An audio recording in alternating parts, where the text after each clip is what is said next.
దేవుడు ఎంతైనా నమ్మదగినవాడు.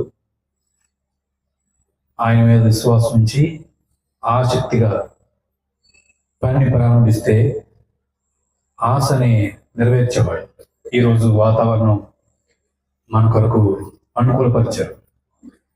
మరి దీన్ని బట్టి అయినా నమ్మాలి, దేవుడు తప్పకుండా జరిగిస్తున్నాడు అని. ఈ ప్రోగ్రాం వెనకాల దేవుని హస్తం ఉంది అని మనం నమ్మాలి.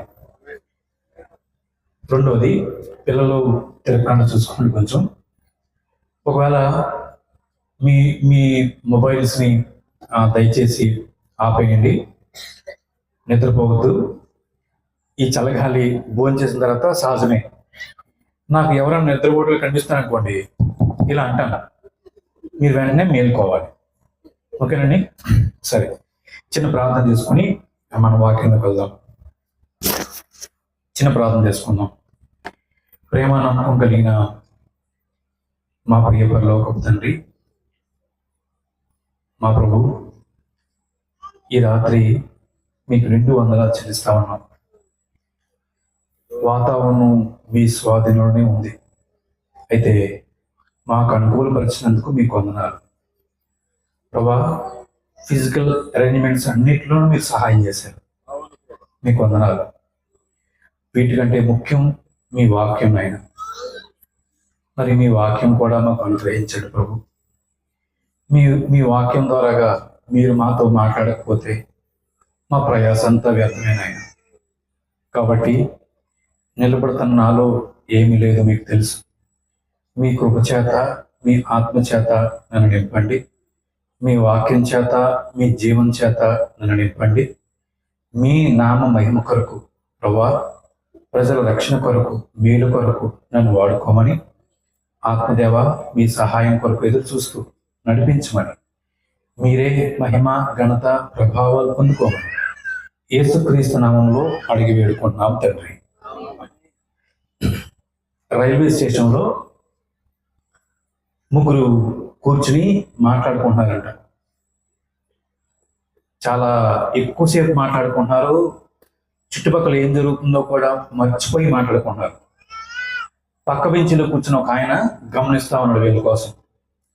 ఈలోపు ఎక్కాల్సిన ట్రైన్ వచ్చింది, అది కూడా గమనించదు వీళ్ళు. ఆ ట్రైన్ వెళ్ళిపోవడం కూడా మొదలైంది, గమనించలేదు. ఈ పక్కనకి వచ్చిన పెద్ద ఆయన అన్నాడు, అయ్యా మీరు బహుశా ఈ ట్రైన్ ఎక్కాలని వచ్చారేమో అంటే, అప్పుడు వాళ్ళకి స్పృహ వచ్చి, అవునండి ఈ ట్రైన్ కోసమే అని ముగ్గురు పరిగెత్తడం మొదలుపెట్టారు. ఒక ఆయన చాలా సన్నంగా ఉంటాడు, ఎక్కేసాడు.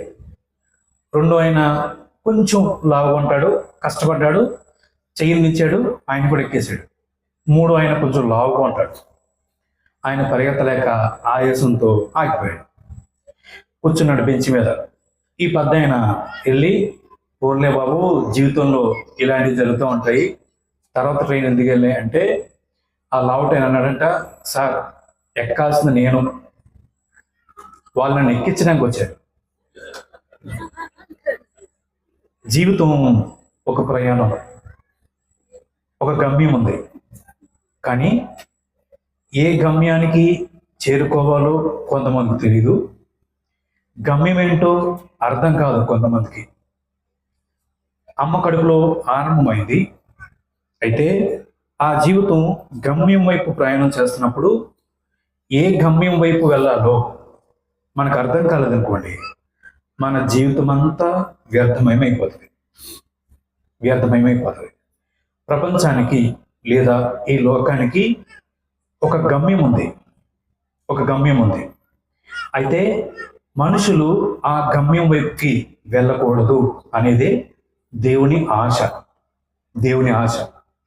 కానీ మానవుడు దేవుని ఆశని, ఇష్టాన్ని పక్కన పెట్టి ఈ లోకం ఏ గమ్యానైతే చూపిస్తుందో ఆ గమ్యం వైపు వెళ్ళడానికి ఇష్టపడుతుంది. ఈ క్రిస్మస్ ఏం తెలియజేస్తుందంటే, లోక విధానం ఎలా ఉంటుందో స్పష్టత చేస్తూ ఉంది, దేవుని విధానం ఎలా ఉంటుందో చాలా స్పష్టంగా తెలియజేస్తూ ఉంది. నా వర్తమానం పేరు కూడా అదే, లోక విధానం, దేవుని విధానం. ఈ క్రిస్మస్లో మనం నేర్చుకునే 4 పాఠాలు. మీ ముందుకు తీసుకొస్తాను. దేవుడికి లోకానికి మధ్య వ్యత్యాసాన్ని మీ ముందుకు తీసుకొస్తాను. జాగ్రత్తగా వినండి. దేవుడికి లోకానికి మధ్య వ్యత్యాసాన్ని మీ ముందుకు తీసుకొస్తాను. ఇప్పుడు లోకాన్ని అనుసరించాలా, దేవుడిని అనుసరించాలా అనే నిర్ణయం మీ చేతుల్లో పెడతాను. మీరు ఏ నిర్ణయం తీసుకుంటే ఆ నిర్ణయం వైపుకి మీరు ముందుకు వెళ్ళొచ్చు. చూద్దాం. మొట్టమొదటిగా వాక్యం చదివే ముందు నేను 4 విషయాలు చెప్తానని చెప్పాను కదండి. ఆ 4 విషయాలకి వాక్య భాగాలు ఉన్నాయి. అవి తీయమన్నప్పుడు మనం తీద్దాం. మొట్టమొదటిది, ఈ లోకం ఏం చూస్తుందంటారు? ఏం చూస్తుందంటే, ఏం కోరుకుంటుందంటే గొప్ప.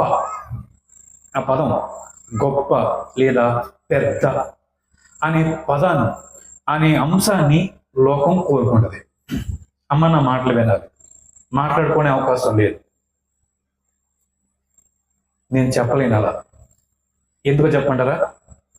మీ వాలంటరీ గారు ఇప్పుడు ఉన్నారో లేదో తెలియదు, అంటే ఆ ఉద్యోగంలో ఒకవేళ ఇక్కడికి వచ్చి, అమ్మ మీ పేర్లు చదువుతాను, పేర్లు వచ్చిన వాళ్ళు 10,000 ఇస్తాను, కొంచెం చెయ్యెత్తండి అన్నారనుకోండి, మాట్లాడుకుంటారా? నిద్ర వస్తుందండి. డబ్బులకి ఇచ్చే విలువ కూడా ప్రభువుకి ఇవ్వగా. దీని వెనకాల దేవుని హస్తం ఉంది అని ఎందుకు చెప్పుకున్నాం? ఈయన మెప్పించడానికి చెప్పాను. వాక్యం మీద భయంతో శ్రద్ధతో వింటారు. నేను మాట్లాడతాను కాబట్టి ఈ మాటలు చెప్పట్లేదు. ఇక నిలబడిన ఇందాక అన్న చెప్పారు, చరిత్ర పుటంతా తిరిగేశారు. నాకు బాగా నచ్చింది, ఎందుకంటే నేను విన్నాను కాబట్టి దేవుని వాక్యానికి ప్రాధాన్యత ఇద్దాం. సరే, ఇక్కడికి వద్దాం. లోకం మొట్టమొదటి గొప్పతనాన్ని కోరుకుంటుంది కదండి. గొప్పతనాన్ని కోరుకుంటుంది. పెద్ద లేకపోతే గొప్ప ఇల్లు ఉండాలి, గొప్ప ఉద్యోగం ఉండాలి, గొప్ప జీతం ఉండాలి, పెద్ద కుటుంబం ఉండాలి. ఇలా పెద్ద దానికి పెద్దపీట వస్తుంది ఈ లోకం. అలాంటి వారికి ఈ లోకం విలువిస్తుంది, సరైన ఆహ్వానం ఇస్తుంది. మీకు ఉదాహరణ చెప్తాను. టై కట్టుకొని సూటు బూట్ వేసుకొని రిక్షాలో దిగండి, ఎవరు కావాలండి అంటారు. లుంగి కట్టుకొని పైన షర్ట్ వేసుకొని కారులో దిగండి, అయ్యగారు రండి అంటారు. ఈ లోకం ఏమనుసరిస్తుందంటే గొప్పని అనుసరిస్తుంది, పెద్దని పట్టించుకుంటుంది. చిన్న విషయాలు అనవసరం. అయితే ఈ క్రిస్మస్లో దేవుడి మనసు మనకు అర్థమైంది. ఏంటి చెప్పంటారా?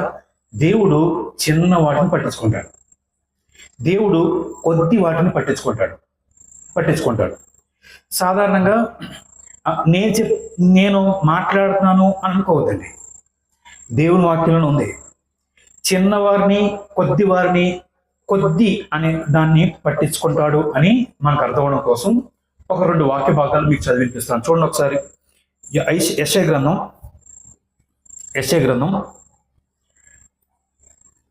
57వ అధ్యాయం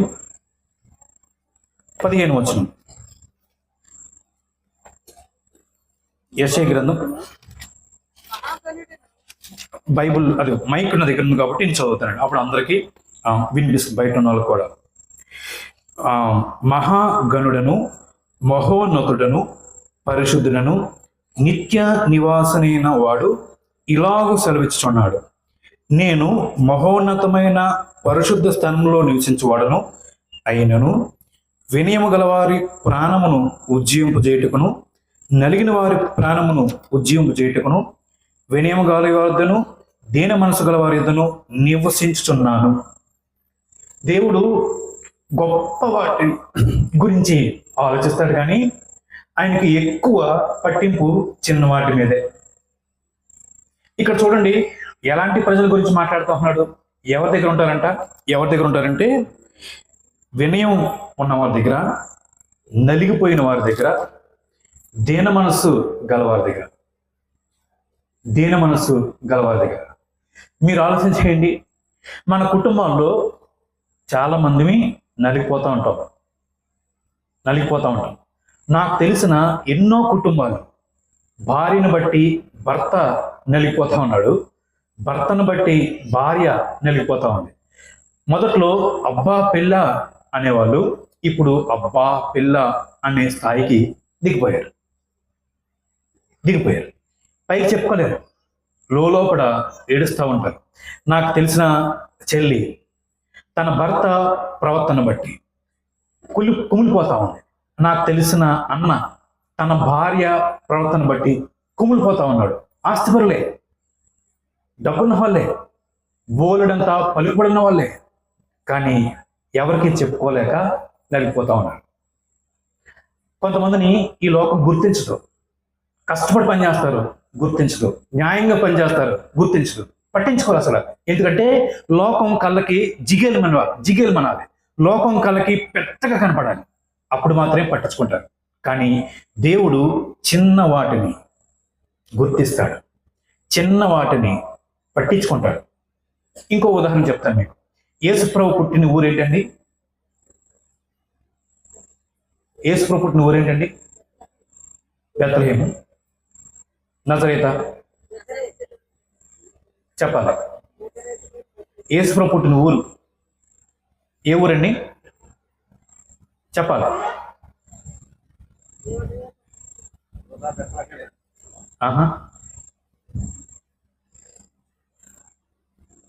మాట్లాడేంటండి?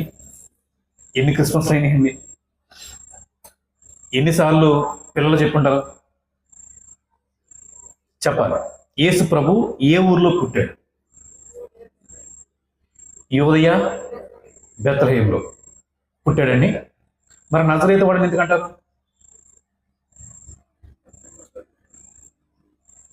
నజరేయుడైన యేసు అని ఎందుకంటారు?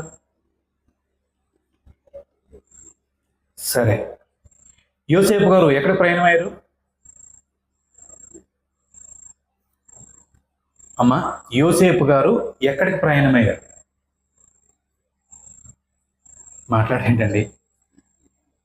గాడిదను ఎక్కించుకుని యోసేపు గారు మరియా ఎక్కడికి ప్రయాణమయ్యారు? అమ్మా, నజరేతుగా? అయ్యి బాబోయ్, పోనీ ఎక్కడ వాక్యం ఉంది చెప్తారా? పోనీ చూపిస్తారా? చూద్దామా, ఎక్కడ ఉంది? అమ్మా, లూకా సువార్త తీయండి ఒకసారి.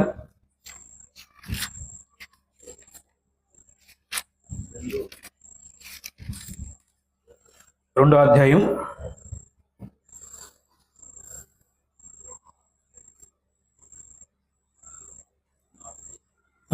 చదవండి. యోసేపు దావీదు వంశములలో పుట్టినవాడు గనుక తనకు భార్య ప్రదానము చేయబడి గర్భవతి ఉండిన మరియతో కూడా ఆ సంఖ్యలో రాయబడుటకు గలిలయలోని నజరేతు నుండి యూదయలోని బెత్లెహేము అనబడిన దావీదు ఊరికి వెళ్ళెను. యూదయ అని నజరేతు నుండి యూదయ అనే బెత్లెహేము ప్రాంతానికి వచ్చారు. అవి పెద్ద ఊర్లో చిన్న ఊర్లండి? చాలా చిన్న ఊరు, చాలా చిన్న ఊరు. అంటే ఇప్పుడు భీమవరం, వైజాగ్, విజయవాడ అంటే తొందరగా అర్థమవుతుంది. మన పొంత అంటే అర్థమవుతుంది ఎవరికైనా? తెలుసుదండి? తెలియదు. కానీ యేసుప్రభు వారు అతి చిన్న గ్రామంలో పుట్టడానికి ఇష్టపడ్డారు. 2, యేసుప్రభు ఎక్కడ పుట్టాడండి? కాదు, పశువుల పాకలో పుట్టలేదండి. మన ఊర్లో రోడ్లు ఊడ్చుకునే ఆయన పేదవారికైనా, రిక్షా తొక్కుకునే పేదవారికైనా కూతుర్లు ఉన్నారనుకోండి, వాళ్ళ డెలివరీకి కనీసం గవర్నమెంట్ హాస్పిటల్కి అని తీసుకెళ్తారు. కానీ యేసు ప్రభు తల్లి మరియకి ఆ ప్లేస్ కూడా లేదు. ఎక్కడ పుట్టిందంటే, ఆయన ఎక్కడ కన్నదంటే రోడ్డు మీద ఎక్కడో కన్నదే. కన్న తర్వాత ఆ రక్త మడుగులో ఉన్న ఆ బాబుని గుడ్డతో తుడిచి అదే గుడ్డని తనకు చుట్టి ఎక్కడ పడుకోబెట్టాలి? స్థలం లేదు. ఒక ఆయన దయతలిచి పశువు పాకని స్థలంగా ఇస్తే కుడిత తొట్టే శుభ్రం చేసుకుని ఆ కుడిత తొట్టులోకి యేసుప్రభుని పండుకోబెట్టారు. దేవుడు చిన్న వాటి మీద మనసు ఉంచుతాడు. అమ్మా, అయ్యా, వాక్యం వింటున్న మిమ్మల్ని బహుశా కుటుంబంలో పట్టించుకోకపోవచ్చు, బహుశా పైకి చెప్పుకోకుండా మనసులో నలిగిపోవచ్చు. కానీ గుర్తుపెట్టుకోండి, ఈ క్రిస్మస్ ఏం తెలియజేస్తుంది మీకంటే దేవుడు మిమ్మల్ని దృష్టిస్తా ఉన్నాడు, దేవుడు మిమ్మల్ని పట్టించుకుంటా ఉన్నాడు. ఇది మొట్టమొదటి. తర్వాత రెండో దగ్గరికి వెళ్దాం. చూడండి, ఈ లోకం దేన్ని కోరుకుంటుందంటే సంపదను కోరుకుంటుంది, లేదా ధనాన్ని కోరుకుంటుంది. దేన్ని కోరుకుంటుందండి? ఫస్ట్దేమో గొప్పని కోరుకుంటుంది, కానీ దేవుడేమో చిన్న వాటిని కోరుకుంటాడు. రెండోది, ఈ లోకం సంపదను కోరుకుంటుంది, డబ్బుని కోరుకుంటుంది కదండి. సంపద ఈ లోకంలో బ్రతకడానికి కావాలి, కాదనట్లేదు, చాలా అవసరం. కానీ కొంతమందికి ఇదే సంపద సర్వస్వం కదండి. సంపాదించుకోవడం కోసం వాళ్ళ ఒళ్ళుని గొల్ల చేసుకుంటారు చాలామంది. ఈ సంపాదించుకోవడం కోసం ఎవరినైనా మోసం చేస్తారు, ఎంతో విలువైన కుటుంబాన్ని వదిలేస్తారు, దొంగతనం చేస్తారు, వ్యభిచారం చేస్తారు, మోసం చేస్తారు. తోడబుట్టినవాడా అనవసరము, చెల్లెల, అక్క, అన్నయ్య, తమ్ముడా అనవసరము, నాకు రావాలి సంపద. ఈ లోకం సంపదకి పెద్ద పీట వేస్తుంది. ఎందుకు తెలుసా అండి? సంపద ఉంటేనే గౌరవిస్తారండి అంటారు చాలా మంది. డబ్బు ఉంటేనండి, లేకపోతే భవిష్యత్తులో మన పిల్లలు ఎలా బతుకుతారండి?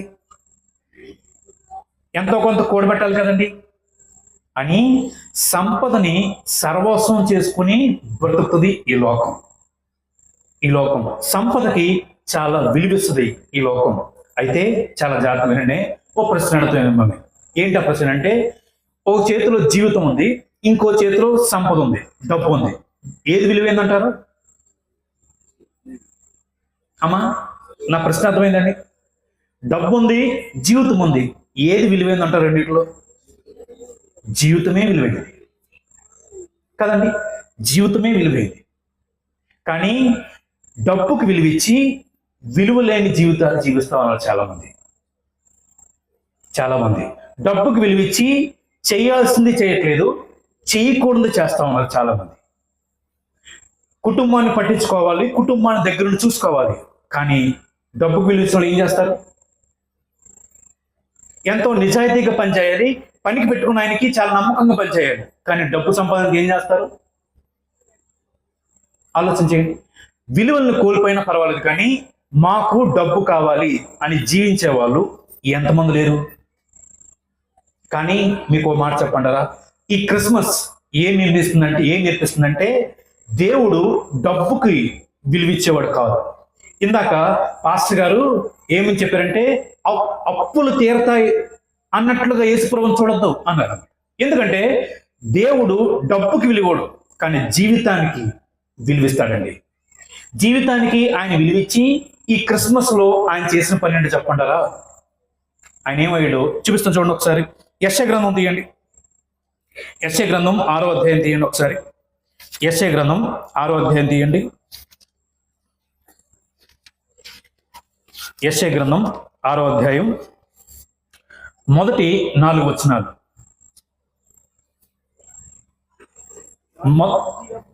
మొదటి 4 వచనాలు. రాజైన ఉజ్జియ మృతి నొందిన సంవత్సరమున అత్యున్నతమైన సింహాసనమందు ప్రభువు ఆసనై ఉండగా నేను చూస్తుని, ఆయన చొక్కాయి అంచులు దేవాలయం నిండుకొనెను. ఆయనకి పైగా సెరూపులు నిలిచి ఉండేది. ఒక్కొక్కరికి 6 రెక్కలున్నాయి. ప్రతివాడు 2 రెక్కలతో తన ముఖమును, 2తో తన కాళ్ళను కప్పుకొనుచు 2తో ఎగురుచుండెను. వారు సైన్యములకు అధిపతికి యెహోవా పరిశుద్ధుడు, పరిశుద్ధుడు, పరిశుద్ధుడు, సర్వలోకము ఆయన మహిమతో నిండి ఉన్నదని గొప్ప స్వరముతో గాన ప్రతిగానములు చేయుచుండ్రి. వారి కంఠ స్వరము వలన గడప కమ్ముల పునాదులు కదులుచు మందిరము ధూపము చేత నిండి ఉండగా. అమ్మా, ఈ వాక్య భాగాన్ని మీరు చదువుతా ఉన్నప్పుడు మీరు ఎలా అర్థం చేసుకుంటున్నారో నాకు తెలియదు, కానీ జాగ్రత్త వినండి. యెషయా గారు దేవుణ్ణి చూస్తున్నప్పుడు ఆయనకి ఏం కనబడిందండి? ఆయనకి ఏం కనబడింది? వేల దూతలు ముఖాన్ని కప్పుకున్నాయంట. ఎందుకు తెలుసండి? దేవుణ్ణి చూడలేక. ఒళ్ళును కప్పుకున్నాయంట. ఎందుకో తెలుసండి? దేవుని సమీపించలేక 2 రెక్కలతో ఎగురుతున్నాయంట. ఎగిరి దేవుని గొప్పతనాన్ని చెప్తా ఉన్నాయండి.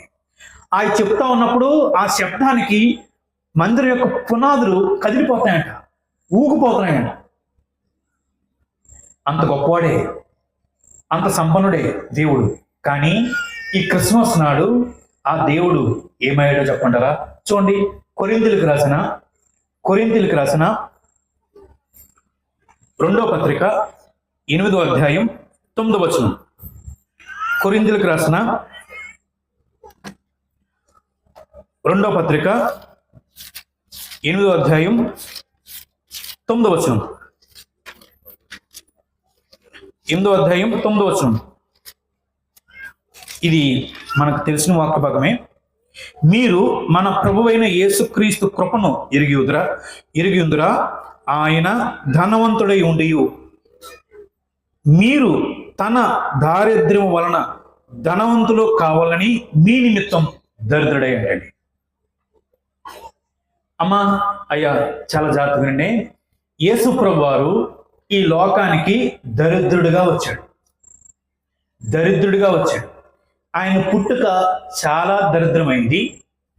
ఆయన పెంపుదల చాలా దరిద్రతలో జరిగింది. కానీ ఈ లోకం దేన్ని గుర్తిస్తుంటారో? ధనాన్ని, హోదాన్ని గుర్తిస్తుంది. కాబట్టి ఇలా దరిద్రతలో పుట్టిన లోక రక్షకుని లోకం గుర్తించలేకపోతాం. అక్కడ పుట్టాడేంటండి? అలా పుట్టాడేంటండి? అలా పుట్టినోడిని మీరు ఎలా కొలగవుతున్నారు? ఎంత మంచి వంశంలో పుట్టాలి, ఎలా పుట్టాలి, ఆయన పుట్టుక ఎంత ఆడంబరంగా ఉండాలి.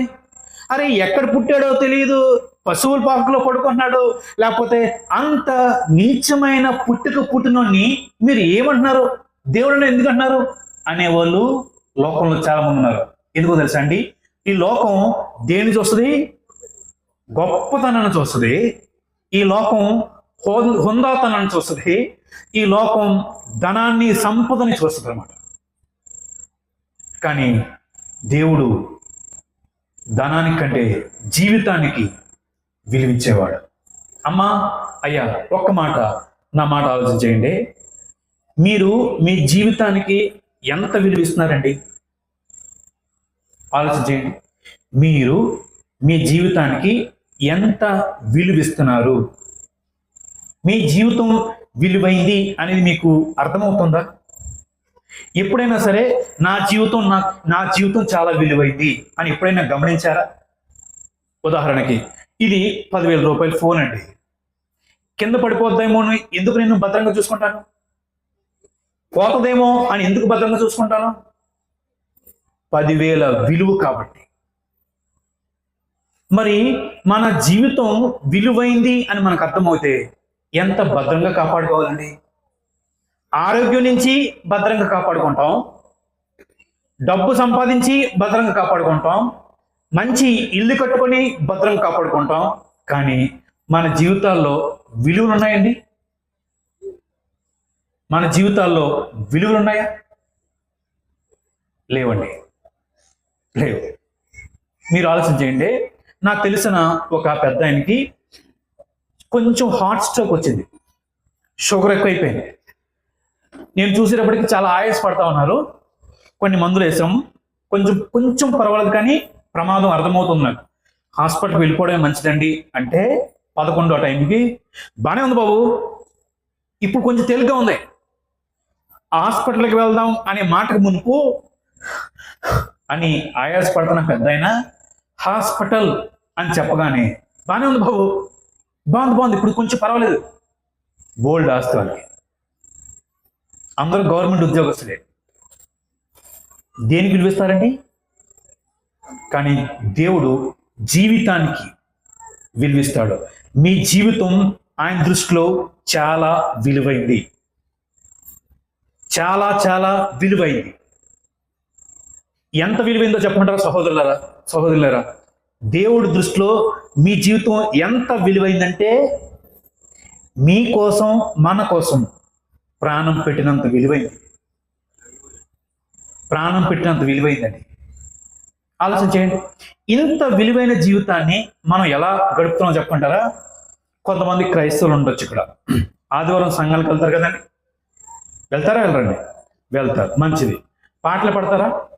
ఈ నోటితో. ప్రార్థన చేస్తారా? కన్నీళ్ళతో, కళ్ళతో కన్నీళ్ళు కరుస్తారా? ఊరకనే కరుస్తామా? పాస్టర్ గారి చేత ప్రార్థన చేయించుకుంటారా? చేయించుకుంటాం. సరే, ప్రార్థన అయిపోయిన తర్వాత ఇంటికి వచ్చాం. ఇంటికి వచ్చిన వెంటనే మనం చేసే పనులు చెప్పంటారా? ప్లేట్లో అన్నం పెట్టుకొని, కొంత చికెన్ కూర వేసుకొని,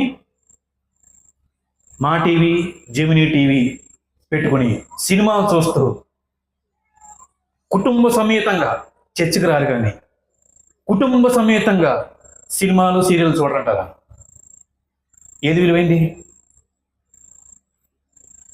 మీ జీవితంలో దేనికి విలువిస్తున్నారు? ఆలోచించండి. మీ భర్తలు ఇక్కడ చాలా మంది ఆడవాళ్ళు ఉన్నారు కదా, చీర కొనపోతే అలుగుతారు, నగలు కొనపోతే నేను నవ్వని చెప్పలేదండి, నగలు కొనకపోతే అలుగుతారు కదా. భర్త మీటింగ్కి రాకపోతే ఎందుకు అలగరండి? అంటే అలగమని నా ఉద్దేశం కాదు. అది కొనాలి, ఇది కొనాలని మారం చేస్తారే, అన్నం మానేస్తారే, మీ దగ్గర ఆయుధాలు అయ్యే కదా, అన్నం మానేస్తారే, అలుగుతారే. భర్త ప్రార్థనకి రాడు అన్నప్పుడు పట్టుదలేది? ఒకరోజు ప్రార్థన అయినా మానేస్తారేమో కానీ సీరియల్స్ చూడటం మానేస్తారా? సీరియల్స్ మధ్యలో కరెంట్ పోయింది అనుకోండి, వాక్యం చదువుతున్న మధ్యలో కరెంట్ పోయింది అనుకోండి, రెండిట్లో దేనికి ఎక్కువ బాధపడతాం? ఒకసారి ఆలోచించేయండి. సినిమాకైతే పేర్లు పడకముందు వెళ్ళిపోతాం. చర్చిలో పాటలు అవ్వాలి, అది మొదలవ్వాలి, ఇది మొదలవ్వాలి. వాక్యం టైంకి వెళ్తాం. కొంతమంది వాక్యం చివరిలో వస్తారు. ఒకసారి ఆలోచించేయండి. గుర్తుపెట్టుకోండి, జీవితం యొక్క గొప్పతనం ధనం మీద ఉండదు, హోదా మీద ఉండదు. మనం దేనికి విలువిస్తున్నామో దాని మీద ఆధారపడి ఉంటుంది. ఈ లోకం విలువైన దాని మీద విలువరు, విలువ లేని దానికి ఎక్కువ విలువిస్తారు. మీకు ఉదాహరణ చెప్తాను. కరెక్ట్గా 2023 ఆగస్టు నెలలో తాడేపల్లిగూడెం దగ్గర ఒక చిన్న ఊర్లో ఇంత కుర్రోన్ని చంపేశారు. వాళ్ళ తాత, తండ్రి కలిసి. దేనికోసం చెప్పంటారా? ఆస్తి కోసం.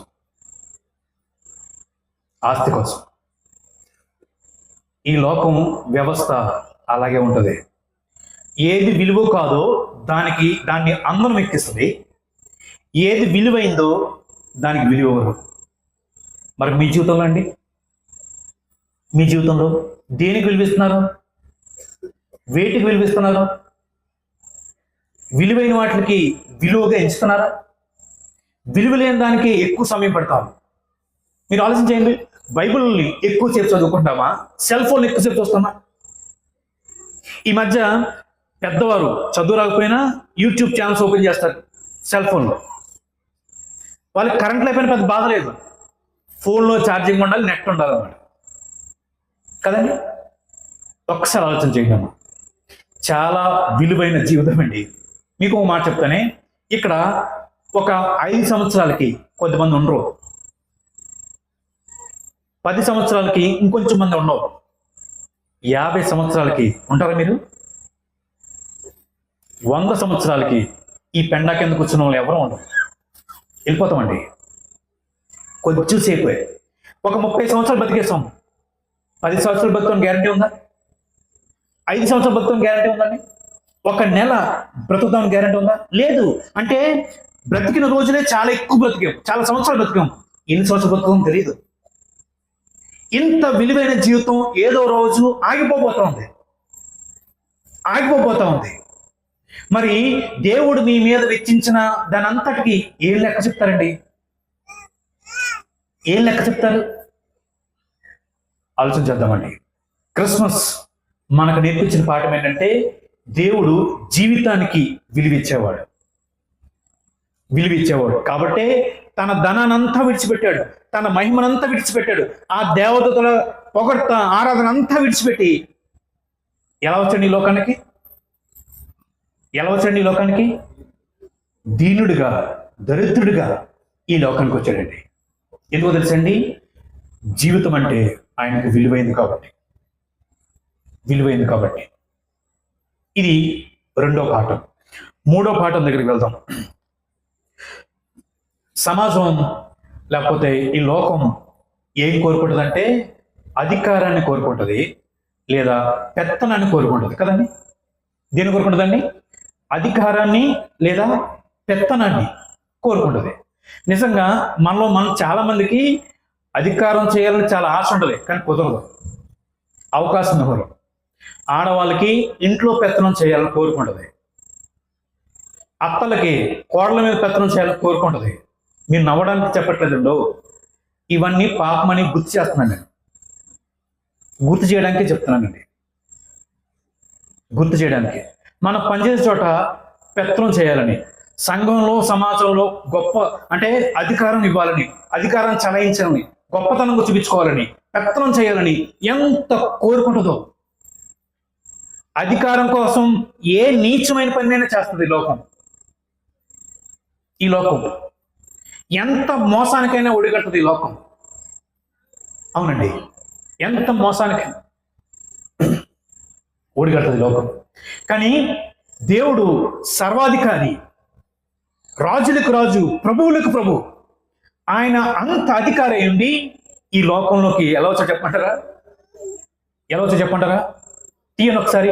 ఫిలిప్పీలకు రాసిన పత్రికలో 2వ అధ్యాయంలో మనకు తెలిసిన వాక్యమాగే గుర్తు చేసుకుందాం అంతే. ఫిలిప్పీలకు రాసిన పత్రిక 2వ అధ్యాయం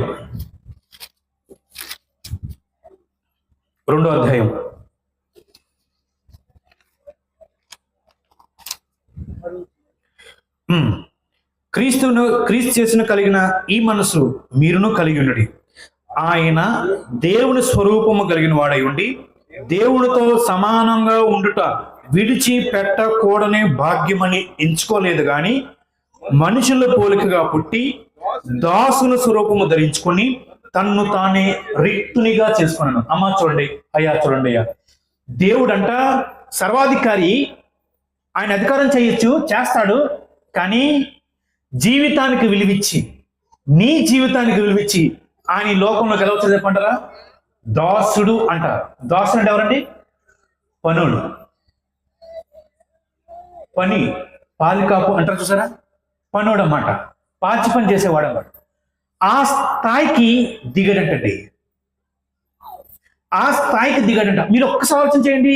యెషయా గ్రంథంలో ఇందాక చూసాం, దేవదూతలు ఆయన ముఖాన్ని కూడా చూడడానికి భయపేసి రెక్కలతో కప్పుకుని 2 రెక్కలతో ఎగురుతూ అయ్యా నువ్వు పరిశుద్ధుడివి అని ప్రతిగానాలు చేస్తా ఉన్నప్పుడు దాని అంతటినీ వదిలేసి మానవుడిగా, పనుడుగా ఈ లోకానికి వచ్చాడండి. ఎందుకు వచ్చాడు తెలుసా అండి? ఎందుకు వచ్చాడంటే మత్తయి సువార్త ఏంటి ఒకసారి? మత్తయి సువార్త 20వ అధ్యాయం 25 నుంచి 30 వచనం వరకు.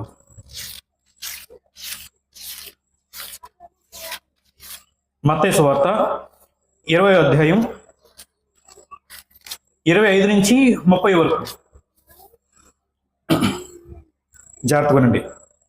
కనుక యేసు తన యొద్దకు వచ్చిన వారిని పిలిచి, అన్య